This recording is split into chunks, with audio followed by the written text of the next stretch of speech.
Hello, everybody. Welcome to a new segment thing that I'm possibly doing more than once. I don't know. We'll see how this goes. It's called Synergy.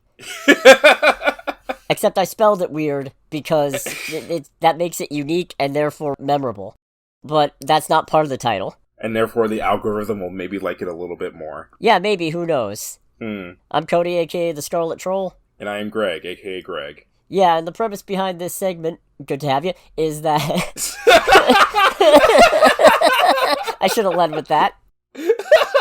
Fair. Off to a great start. The premise of this segment is movies come out all the time, and a lot of the times, those movies are remakes, or sequels, or spiritual adaptations, or in some way vaguely thematically connected to something that's already come out. So, oh God almighty. This is pretty much an excuse to watch stuff that's not currently in theaters because it already came out previously and talk about it. And with Ghostbusters The Frozen Empire on the horizon, I figured it was time to get bustin'. Because bustin' makes us feel good. Indeed it does. We could have done the original, we could have done Ghostbusters 2, we could have done the reboot, but, you know, I thought Ghostbusters Afterlife that's what we're doing. We're talking about Ghostbusters Afterlife. Yes, indeed. And I thought that was the place to start, because Ghostbusters is in a weird spot where it's this, I feel like it's in a weird spot where it's a pretty big cultural touchstone, but it seems like nothing's ever really done as good as the first one. Yeah, I would agree with that. I feel like the first one is, by far and away, the movie with the most notoriety. Afterlife is, I think, the only one that's kind of got close to it overall, really. Well, it's kind of interesting, because technically speaking, Ghostbusters Afterlife, I think, box office-wise at least, is the worst performing of the bunch? Is that right? I believe so. Oh, I did not know that. Yeah, because the first Ghostbusters made $295 million roughly against a $30 million budget. Ghostbusters 2 bumped the budget up to $40 million and made $215 million roughly. So... It still made money, but not as much as the first one. Ghostbusters 2016 made $229 million, but its budget was $144 million. Oof. Yeah, and then Ghostbusters Afterlife ended up making $204 million on a $75 million budget. So it's less successful than Ghostbusters or Ghostbusters 2, but more successful than Ghostbusters 2016 because its budget was lower. Fair enough. And I think it's really interesting because Ghostbusters 2, not very well received. Ghostbusters 2016, I think actually might have better critic scores in general than Ghostbusters Afterlife. But Ghostbusters Afterlife seems to have been the one where collectively people have decided, yeah, this is the best follow-up we've gotten.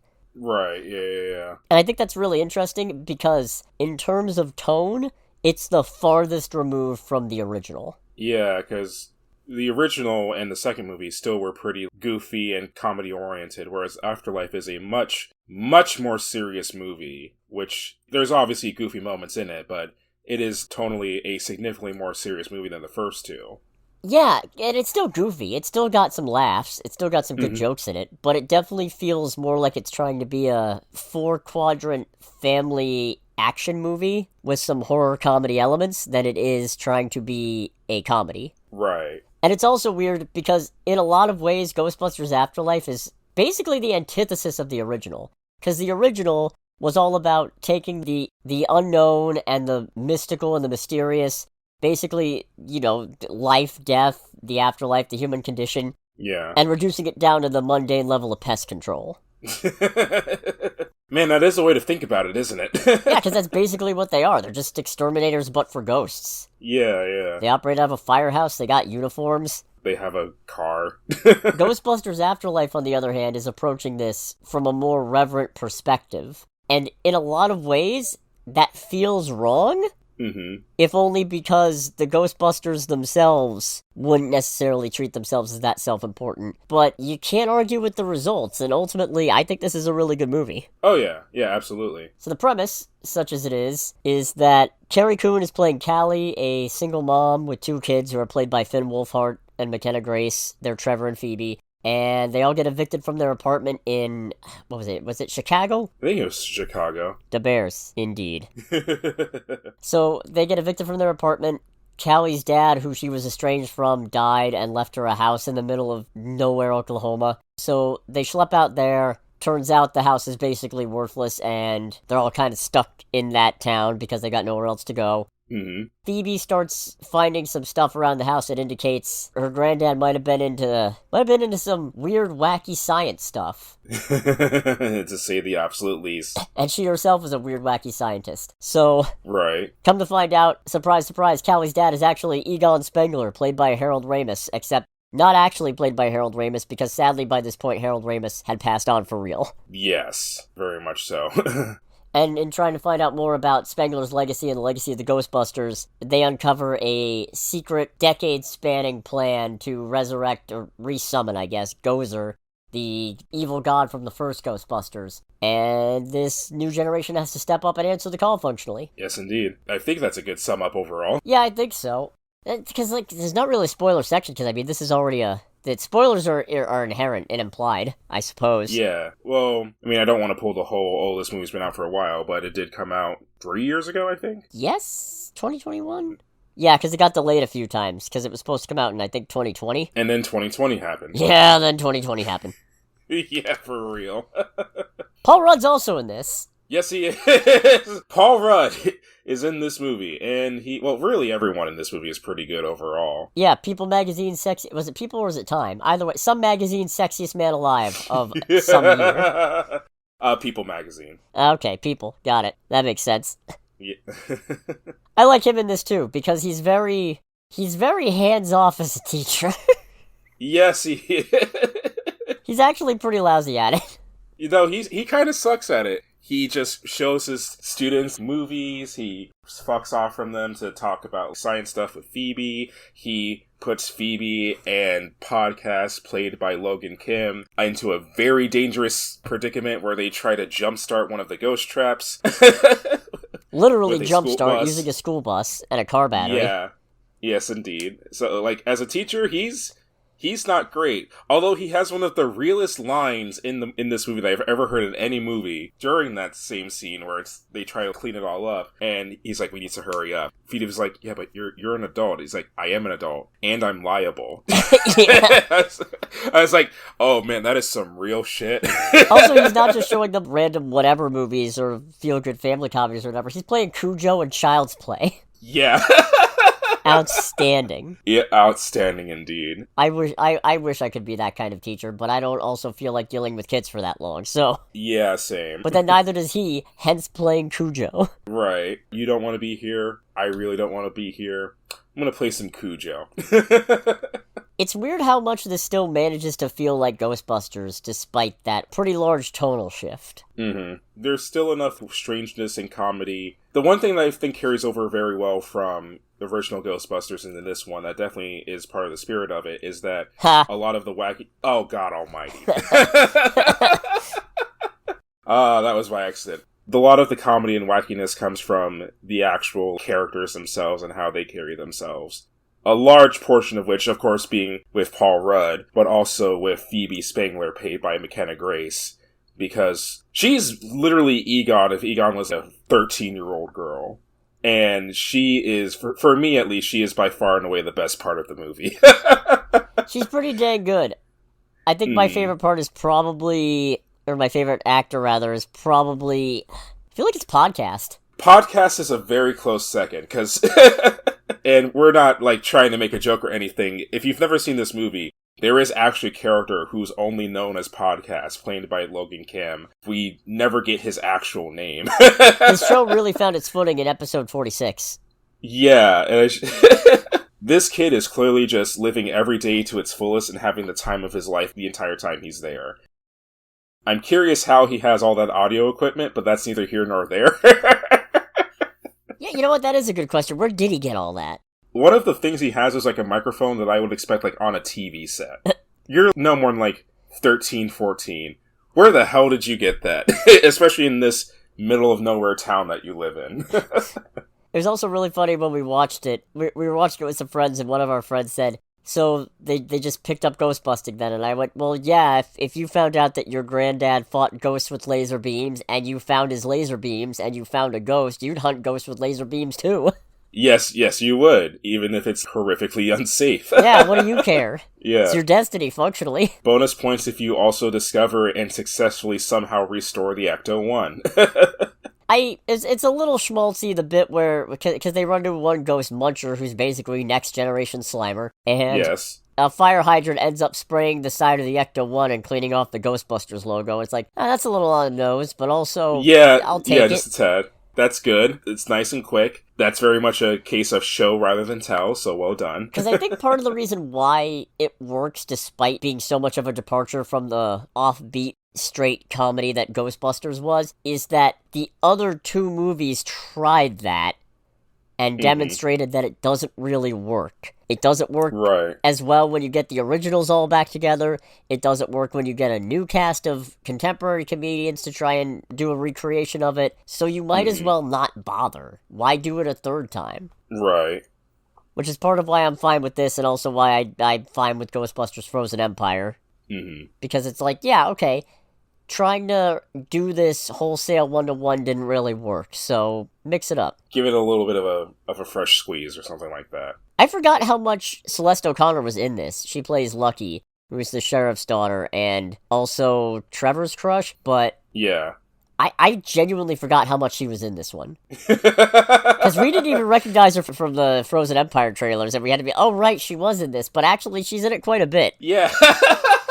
On one of the previous episodes where we talk about it, it's like, I think I referred to as Mystery Black Girl. It's like, she was in this, like, oh shit, that's right, she was! Oh, I totally forgot about that. Oh, I feel bad now.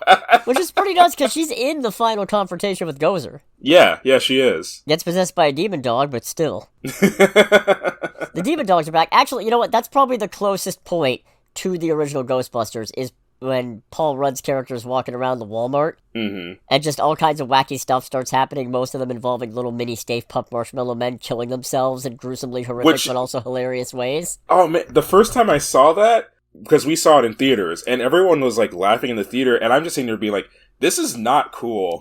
This is really fucked up, actually. Yeah, it's what makes it funny.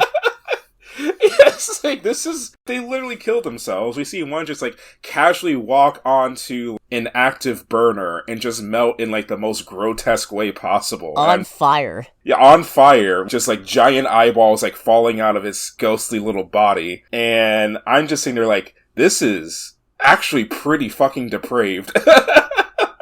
Although, I have to say, even with that, it's such a small thing, but it's so funny to me. The whole Baskin-Robbins nod with Paul Rudd. Baskin-Robbins always finds out. Yeah, Baskin-Robbins is always there. Alright, that is another good show, don't tell type of joke. Oh shoot, J.K. Simmons was Shandor. Oh, is that right? I've seen this movie twice, how have I never realized this? That's nutty. Just comes up from the coffins like, bring me Spider-Man!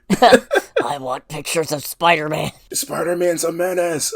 That's amazing. Also, the original Ghostbusters all come back. Some are in it a little more than others. Dan Aykroyd is the most prominent. Oh yeah, by far and away. Although he only gets one extra scene that the others don't. Because the kid Ghostbusters get arrested for kid ghostbusting, because they cause a lot of property damage. And driving very illegally. Very illegal driving. That's some Fast and Furious nonsense there, except it's being done in a station wagon hearse. I was to say, the thing that most impressed me, but also is kind of thinking like, okay, that's bullshit, is how this 15-year-old who doesn't have a driver's license and failed 3 times can pull off perfect drifts that feel like they come out of a Formula Drift competition. Well, maybe he only failed the written test. Yeah. I think the second time you did it, both you and me were like, oh, now that's how you drift. Yeah. So they get arrested, and Phoebe blows her one phone call calling Ray to try and get his help, only to find out, tragically, that the Ghostbusters broke up because Egon took all their stuff and went out to the middle of nowhere, Oklahoma, ranting about having to stop Gozer or whatever. But then they show up anyway, at the climax, and this is where the fact that Ghostbusters is in and of itself an irreverent franchise really helps it out, because they show up, and they do help, but they also get knocked on their ass quite a bit. Oh, yeah. So, I feel like in most other franchises, that would be seen as disrespectful, but because it's the Ghostbusters, and they're all kind of schlubs, and that was when they were in their prime. Right. It doesn't matter as much. It's like, yeah, that's what I expect. At least Ray learned to answer yes to Are You a God? Yeah. We're all gods here. One of the things that's just honestly really, really adorable, really well done, and for me, really hard-hitting with an underlying thing is that the movie as a whole is also a tribute to Egon, largely in that, because the underlying thing that keeps on coming up is that Egon, at this point in the movie, Egon has died at the beginning of it, but he's still hanging around the house and doing various little things hinting at his presence, some of which are more obvious than others, such as actually playing a ghostly chess match with his granddaughter. But also showing her around his lab and kind of putting fuel on her science brain and all that with having her help him fix his things. While still there being a little bit of personality there where as Phoebe's going through his stuff and recognizing that he is with her in his lab in his ghostly form. Because at this point, he's basically controlling the conversation more or less through a lamp.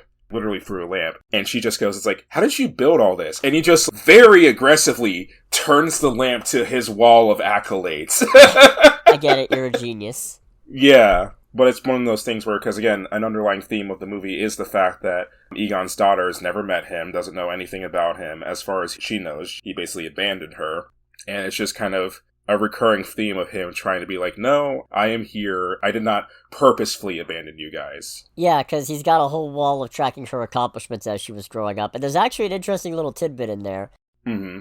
One of the pictures is labeled, it was something like, it's her birthday, she's 2 years old now, and that was in 1984, which means that she was actually born before the first Ghostbusters movie happened. That is an interesting factoid, isn't it? Yeah, because that means that the whole time the Egon was out kicking ass and taking names with the Ghostbusters, he actually had a daughter. Yeah. Which probably explains the uncomfortable reaction to Janine's advances. Also, Janine's back. Yeah. Yes, she is. Annie Potts is back as Janine Melnitz. Mm-hmm. She's also not in it all. Actually, I guess she's in it. She's in it enough for about what as they're trying much to do as here. Ray. Yeah. I guess technically they all get 2 scenes. Just Ray's is probably the lengthiest too. Right. Because Janine shows up earlier to be like, yeah, the house is worthless.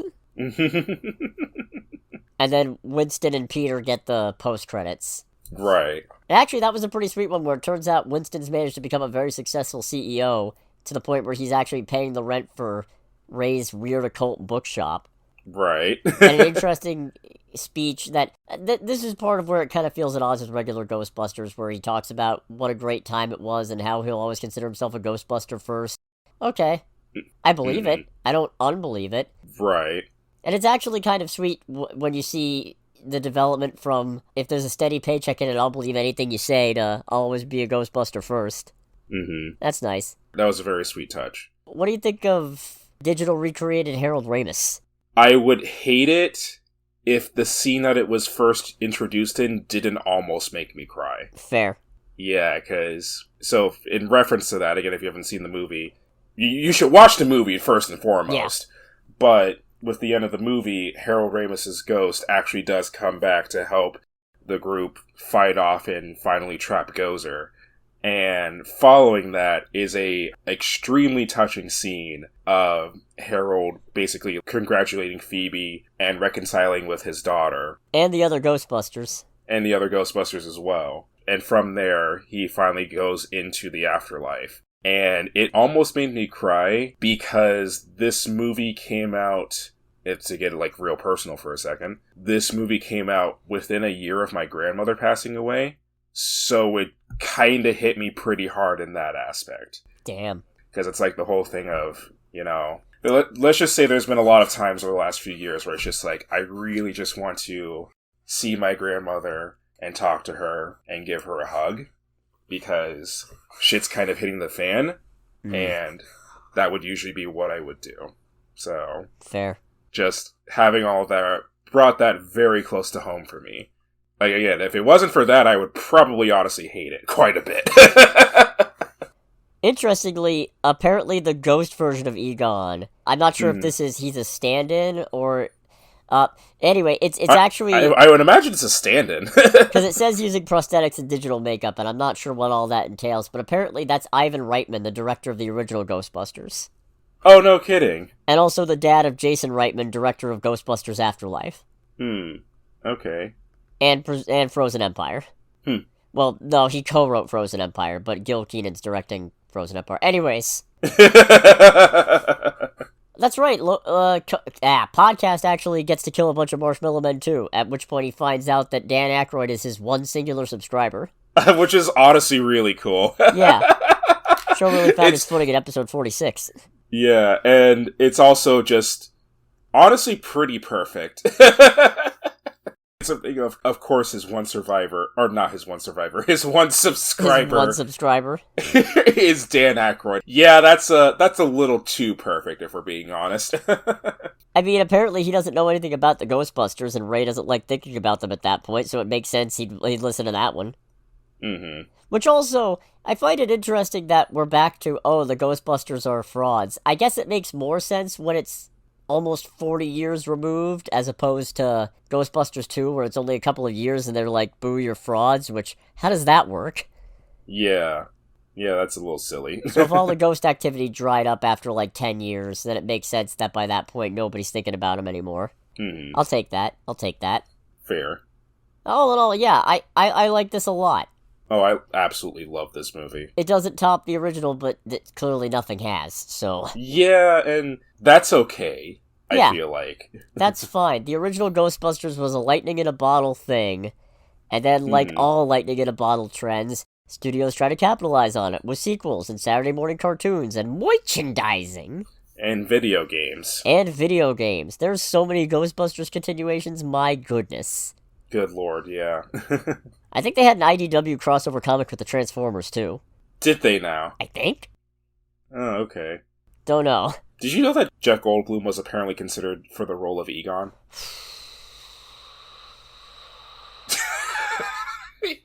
Your silence is telling. No, I did a very long, slow exhalation out the mouth. I don't know how I feel about having that knowledge.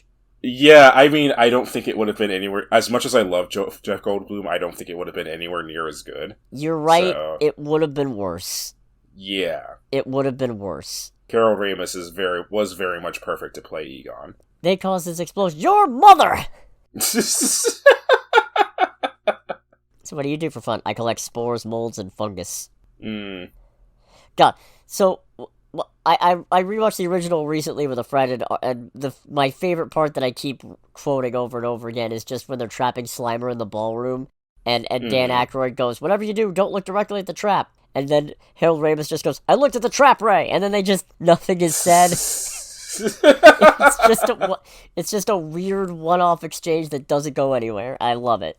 Right. Yeah, I'm not really sure how to end this, so I think this is it. So it's over. Cha-cha-cha-cha. Yeah. Thanks for listening, everybody. Make sure to like, comment, subscribe. Let us know if you want to see more of these, because I'll take more excuses to watch older stuff. Oh, same. I say older stuff like this movie isn't only 3 years old. Yeah. Less than 3 years old, my god. Yeah, my niece is older than this movie. Wow. So is mine. Hey, there you go. Yeah. Wow. We're old.